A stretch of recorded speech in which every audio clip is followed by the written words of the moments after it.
عزیز دوستوں، میں عرض کر رہا تھا بہلول دانا کی. یہ انتہائی بزرگ، عبادت گزار اور عقلمند شخص گزرے ہیں. اس کے بارے میں آتا ہے کہ یہ زمانے کے مشہور اور معروف بادشاہ ہارون الرشید کا چچا زاد بھائی تھا. ہارون الرشید انتہائی مخلص اور ایماندار بادشاہ گزرے ہیں. بہلول یہ چونکہ شاہی خاندان سے تھا، لیکن اس نے شاہانہ زندگی نہیں گزاری ہے، بلکہ اس نے انتہائی عاجزی اور ملنساری زندگی گزاری تھی. یہ ہر وقت اللہ رب العزت کی عبادت میں مصروف رہتا تھا اور روکھی سوکھی پر گزارا کر لیتا تھا. ایک عام سے کھنڈر میں اس نے اپنا ڈیرا ڈالا ہوا تھا، وہاں پر یہ رہا کرتا تھا اور بس اللہ رب العزت کی عبادت کیا کرتا تھا. اس رویے سے لوگوں کے اندر یہ بات مشہور ہو گئی کہ بہلول دیوانہ ہو گیا ہے. سب سے پہلے آپ کے سامنے میں یہ بھی عرض کرتا چلوں کہ اس کو بہلول کیوں کہتے ہیں. اس کا اصلی نام جو تھا وہ وہب تھا، لیکن چونکہ اس نے دنیا سے بے رغبتی اختیار کی ہوئی تھی اور یہ اللہ رب العزت کی عبادت کیا کرتا تھا اور اللہ رب العزت کی عبادت میں اس قدر مصروف رہتا تھا کہ دنیا کے کاموں کے لیے، رہن سہن کے لیے، لوگوں کے ساتھ مل ملاپ کے لیے یہ بالکل جو ہے کوئی وقت نہیں نکالتا تھا.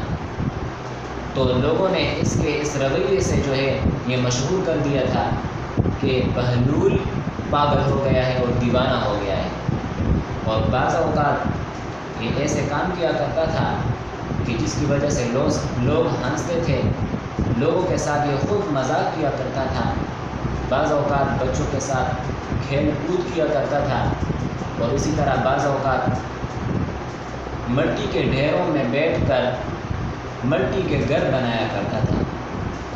تو لوگوں نے اس رویے سے جو ہے اس پر بہلول نام رکھ دیا تھا. بہلول کا معنی ہے بہلانے والا، یعنی اکثر یہ مذاق کیا کرتا تھا. اسی وجہ سے لوگ نے کہا کہ لوگوں نے اس کا نام مشہور کر دیا بہلول. اس کا اصلی نام وہب تھا. وہب پھر بالکل جو ہے اس کا یہ نام ناپید ہو گیا تھا، لوگ اس کو بہلول کے نام سے ہی پہچانا کرتے تھے.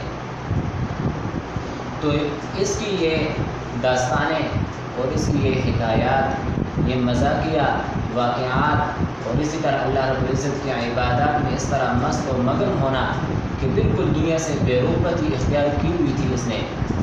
تو اس کے تمام داستانیں بادشاہ میں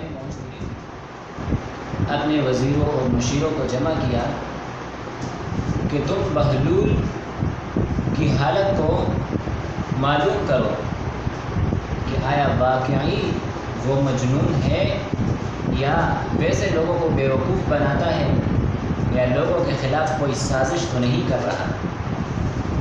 تو چنانچہ ایک دن اتفاقاً بادشاہ سفر پر جا رہا تھا تو راستے میں بہلول بیٹھا ہے اور مٹی کے گربندے بنا رہا ہے، مٹی کے گھر بنا رہا ہے.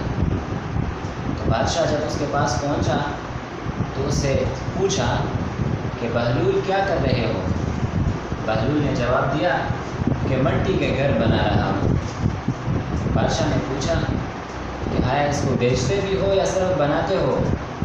بہلول نے کہا کہ کیوں نہیں، بیچتا ہوں اس کو. بادشاہ نے قیمت پوچھی. بہلول نے جواب دیا کہ 1 درہم کے بدلے 1 گھر بیچ رہا. بادشاہ نے صرف ہنس دیا اور بادشاہ کو یقین ہو گیا کہ اس کے بارے میں جو لوگ کہتے ہیں کہ بہلول دیوانہ ہو گیا ہے، مجنون ہو گیا ہے، تو لوگوں کی یہ بات سچ ہے اور واقعی بہلول پاگل ہو گیا ہے. بادشاہ چل دیا کچھ دیر بعد اسی راستے پر بادشاہ کی ملکہ زبیدہ آ رہی ہے۔ یہ ملکہ زبیدہ یہ بھی انتہائی پاک دامن، نیک سیرت اور عبادت گزار خاتون گزری ہے۔ یہ اسی بادشاہ ہارون الرشید کی بیوی تھی۔ تو جب یہ وہاں پہنچی، اس نے بہلول پر اس کی نظر پڑی، بہلول کو دیکھا اس نے، تو اس نے بھی بادشاہ کی طرح اس سے پوچھا کہ بہلول کیا کر رہے ہو؟ بہلول نے جواب دیا کہ مٹی کے گھر بنا رہا ہوں۔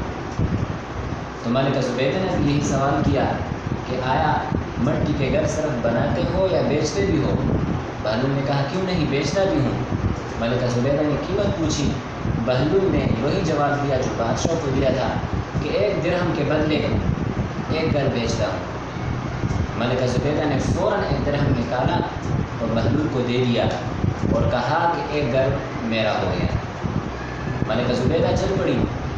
رات کو جب بادشاہ آرام کے لیے لیٹا تو خواب کے اندر اس نے دیکھا بادشاہ نے، ہارون الرشید نے، کہ ایک انتہائی عالیشان محل ہے۔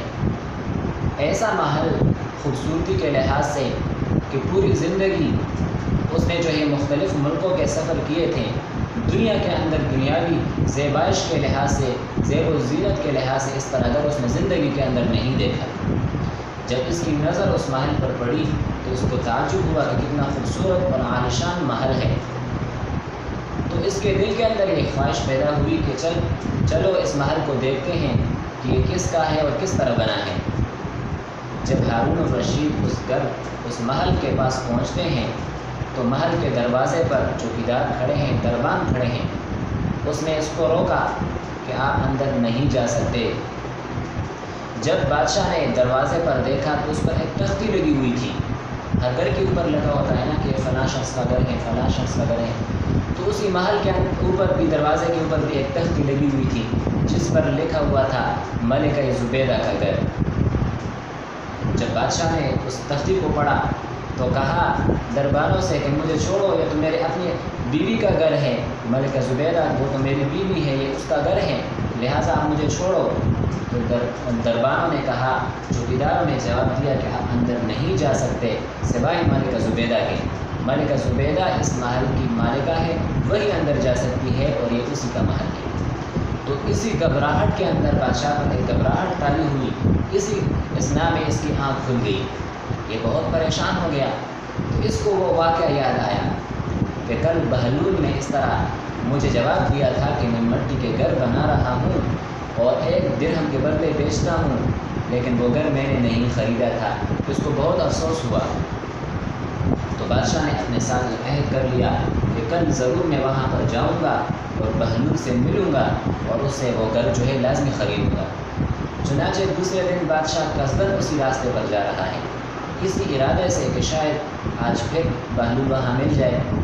تو یہ وہیں جا رہا تھا تو اتفاقاً بہلول پھر اسی جگہ پر بیٹھا ہے اور وہی اسی کام میں مصروف ہے، مٹی کے گھر بنا رہا ہے۔ تو بادشاہ نے اسے حسب طریقے اسی طرح جو ہے سوال کیا کہ بہلول کیا کر رہے ہو؟ بہلول نے وہی جواب دیا، مٹی کے گھر بنا رہا ہوں۔ بادشاہ نے کہا کہ آیا بیچتے بھی ہو؟ بہلول نے کہا ضرور بیچتا ہوں۔ بادشاہ نے کہا بتا اس کی قیمت کیا ہے؟ بہلول نے جواب دیا کہ آدھی بادشاہی اس کی قیمت ہے۔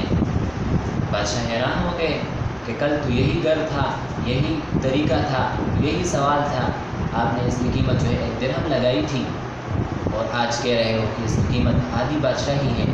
تو بہلول نے جواب دیا کہ کل جو سودا تھا وہ بن دیکھے تھا، یعنی کل آپ نے محل نہیں دیکھا تھا، آج محل دیکھنے کے بعد آپ سودا کر رہے ہیں۔ کل بن دیکھے سودا تھا جو کہ بالکل اس کی قیمت 1 درہم تھی۔ 1 درہم کیا چیز ہوتا ہے، لیکن آج تو نے چیز دیکھ لی، محل دیکھ لیا، اس کے بعد آپ سودا کر رہے ہو تو اس کی قیمت اب بہت بڑی ہے۔ تو دوستوں عرض کر رہا تھا، مقصد اس قصے کا یہ تھا کہ یہ دنیا دارالعمل ہے، یہاں اللہ تبارک و تعالیٰ نے ہمیں عمل کے لیے بھیجا ہے۔ یہاں ہم نے نہ جنت دیکھا ہے، نہ دوزخ دیکھا ہے، نہ جناب محمد الرسول اللہ صلی اللہ علیہ وسلم کو دیکھا ہے، بس نبی علیہ الصلاۃ والسلام کی تعلیمات پر بن دیکھے ہم نے ایمان لایا ہے۔ تو یہاں کوئی تھوڑا سا عمل کرے گا تو اللہ رب العزت اس کو بہت زیادہ اجر و ثواب دیں گے۔ کل جب مرنے کے بعد حقیقی آنکھ کھلے گی تو وہاں ہم اپنے آنکھوں سے تمام نظائر دیکھیں گے، جنت بھی دیکھیں گے، جہنم بھی دیکھیں گے، اور یہ بھی دیکھیں گے کہ اللہ رب العزت معمولی سے معمولی عمل پر بہت زیادہ اجر و ثواب دے رہے ہیں۔